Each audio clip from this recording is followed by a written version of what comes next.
सोचिए, पिछली बार जब टेक्नोलॉजी ने दुनिया को इस तरह बदला था, तो आम लोगों ने लाखों बनाए थे। जी हाँ, कोई बड़े बड़े हेज फंड्स नहीं, कोई वॉल स्ट्रीट के एक्सपर्ट्स नहीं, बल्कि हमारे और आपके जैसे साधारण लोग। और अब ऐसा लग रहा है कि इतिहास एक बार फिर खुद को दोहराने जा रहा है, और वो साल है 2026। पर इसमें एक दिक्कत है।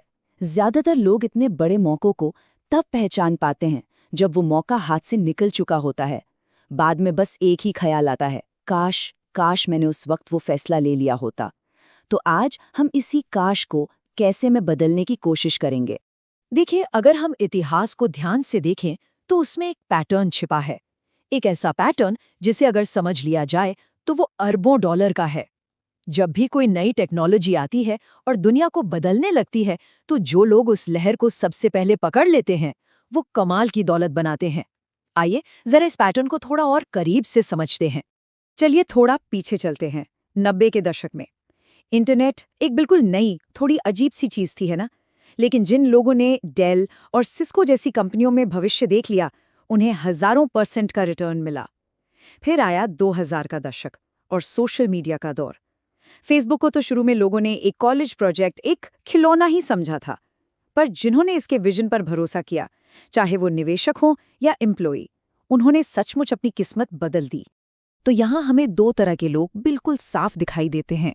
एक तरफ वो जो लहर आने से पहले ही उसे महसूस कर लेते हैं और अपनी तैयारी कर लेते हैं, और दूसरी तरफ वो बड़ी भीड़ है जो तब तक इंतजार करती है जब तक सब कुछ शीशे की तरह साफ ना हो जाए, लेकिन तब तक ट्रेन स्टेशन से निकल चुकी होती है और वो बस किनारे खड़े देखते रह जाते हैं। तो चलिए अब वापस आते हैं आज में, 2026 में।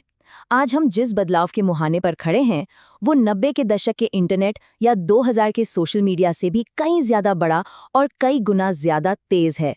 और बड़े बड़े अर्थशास्त्री इसे 5वीं औद्योगिक क्रांति का नाम दे रहे हैं।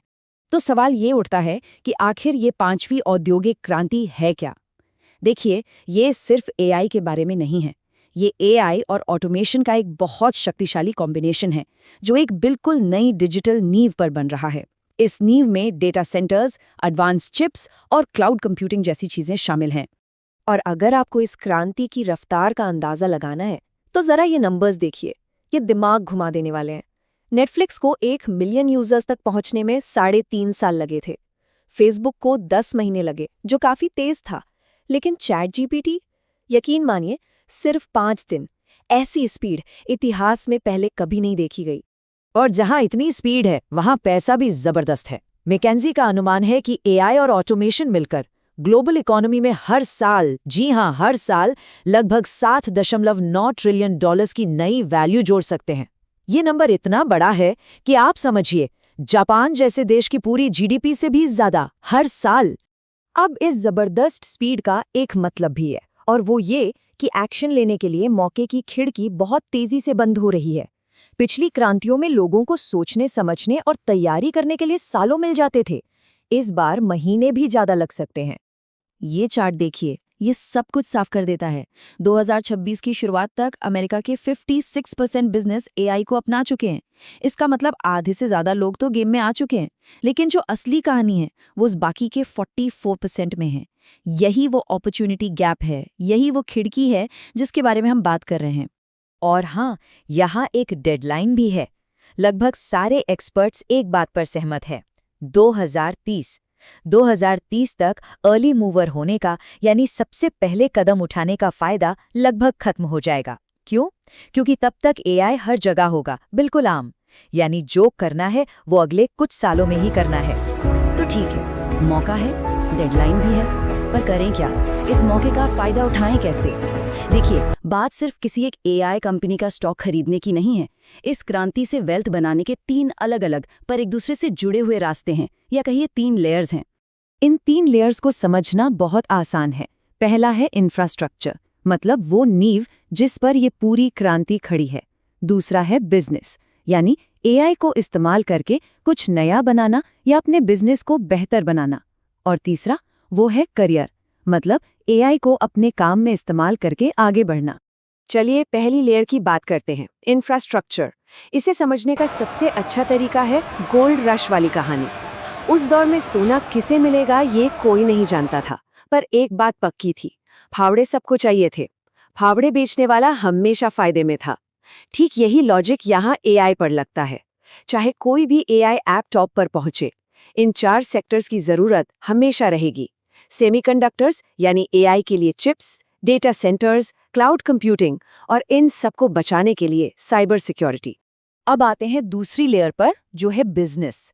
ये जो बात यहाँ लिखी है वो बहुत बड़ी है।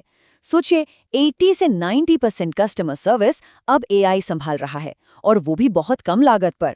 इसका मतलब ये है कि जो भी बिजनेस ओनर या एंटरप्रेन्योर एआई को अपने काम में सही तरीके से इस्तेमाल करना सीख गया, वो अपने कंपटीशन से बहुत बहुत आगे निकल रहा है। और आखिर में है तीसरी लेयर, करियर। ये हम सबके लिए है। MIT और हार्वर्ड की ये स्टडी साफ साफ बताती है कि जो लोग अपने काम में एआई की मदद लेते हैं, वो 40% ज़्यादा तेज़ी से काम करते हैं और काम की क्वालिटी भी बेहतर होती है। तो इसका मतलब बिल्कुल साफ है, एआई सीखना अब कोई चॉइस नहीं, ये अपने करियर को फ्यूचर प्रूफ करने का एक ज़रूरी टूल बन गया है।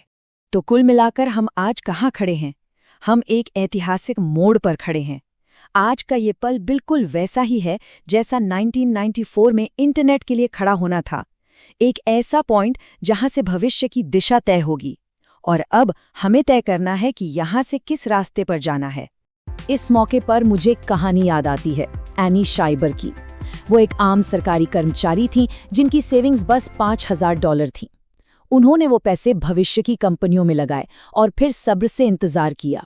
जब 1995 में उनकी मृत्यु हुई तो उनकी संपत्ति $22 मिलियन थी। अब देखिए, ये कोई इन्वेस्टमेंट एडवाइस नहीं है, ये एक माइंडसेट की कहानी है, दूरदर्शिता और सही समय पर सही जगह होने की ताकत की। देखिए, हर पीढ़ी को अपनी जिंदगी में 1 या 2 ऐसे मौके मिलते हैं जो इतिहास बदल देते हैं। हमारा मौका अभी है, इसी पल में। तो सवाल सिर्फ एक ही है, जब साल 2030 आएगा और हम सब पीछे मुड़कर देखेंगे तो हमारी कहानी क्या होगी? मैंने एक्शन लिया वाली या मैं बस देखता रहा वाली? फैसला आज का है।